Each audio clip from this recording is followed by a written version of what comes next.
Виолета Радкова, но не известната русенска художничка, а младата писателка Виолета Радкова е на гости на Международно дружество Елиас Канети на 18-то издание на литературния фестивал.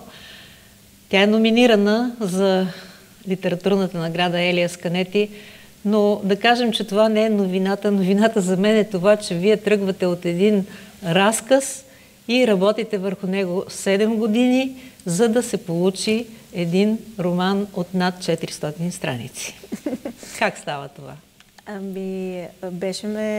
Никога не съм мислила. Думата роман не е присъствала в главата ми по никакъв начин и като всеки пишеш човек, правиш литературни опити, реших, че трябва да пиша разкази и това трябваше да е разказ, но още в самото начало видях, че няма да е разказ. И всъщност 7 години растях, за да мога да напиша роман. Кажете няколко думи за сюжета, защото все пак той сигурно се побира и в един разказ, или не? Не мисля. Оригинално трябваше да е разказ, да, но когато седнах да го разписвам, видях, че много бързо се разрасна и разля в нещо много голямо. И сюжетът разказва историята на едно 19-годишно селско момче, което 1912 година се озовава на път за Америка, на борда на Титаник, успява да стигне благополучно, живее там 4 години, докато семейството му в България мисли, че е загинал и след това той се връща. И около тази история вие зидате нови и нови тухли.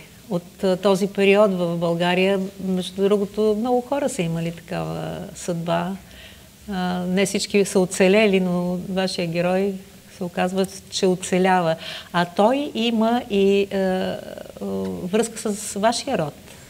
Да, това е историята на един от моите прапрадядовци, който има билет за Титаник.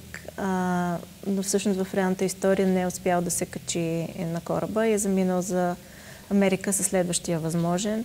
Но поради това, че по това време тук са войни, Балканските войни, не е имало комуникация и неговите писма не са достигали до семейството.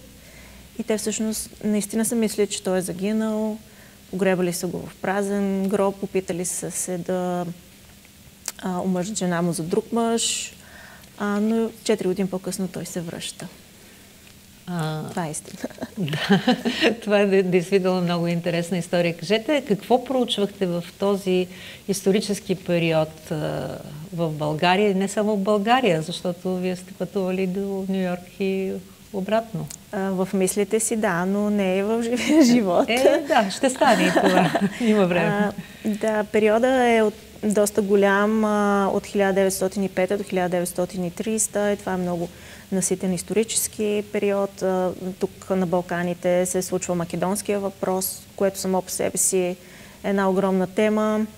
Така че трябваше да проуча преди всичко историческия контекст. За мен беше важно да е достоверен.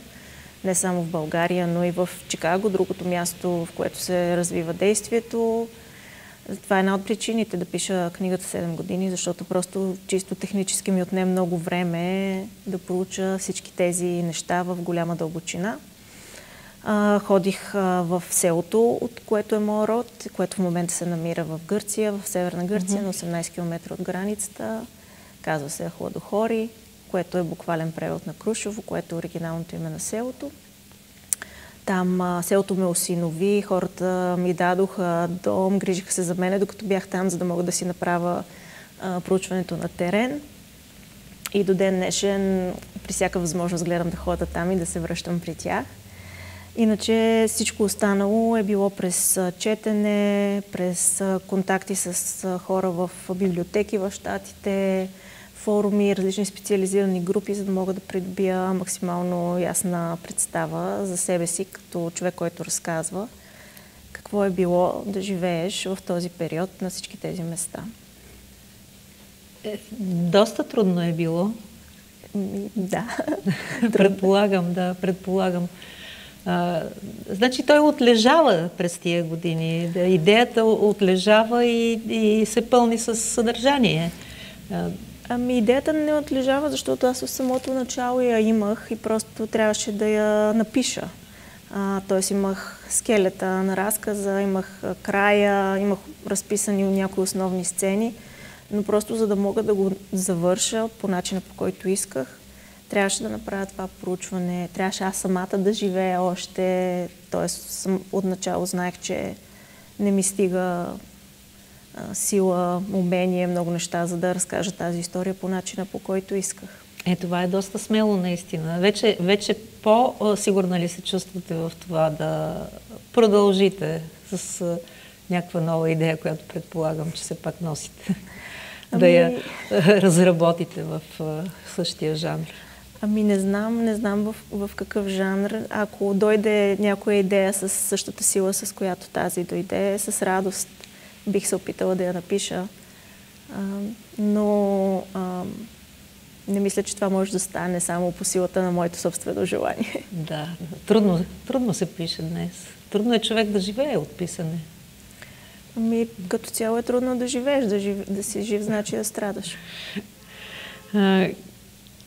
Гост за първи път на нашия фестивал, нали така? Да. Не твърде млада сте, зато е с 18 годишна история. Как приемате тази номинация?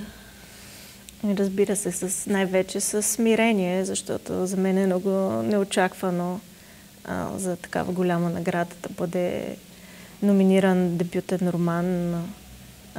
Но то не е само дебютен роман, то е изобщо първа моя публикация.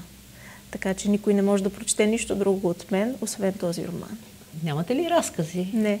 Даже не сте става дума за непубликувани. Имам, но имам предвид, че няма кой да ги прочете в публичното пространство. Просто друго не съществува, освен този роман. И това е уникално. Наистина. Благодаря. И аз благодаря. На добър час на представянето. Благодаря. Той представен ли е на друго място? Да, вече в София, в Пловдив, в Казанлък. И как го приемат хората, тези, които са успели да го прочитат до края? Това, което най-много ме очудва, е, че насякъде, където до сега съм отишла, винаги е имало хора, които вече са го чели и някакси ме чака една подготвена публика или пък така вече заразена с любопитство, което доста улеснява моята задача на начинаещ автор, който не знае как с едно изречение да разкаже роман от 400 страници.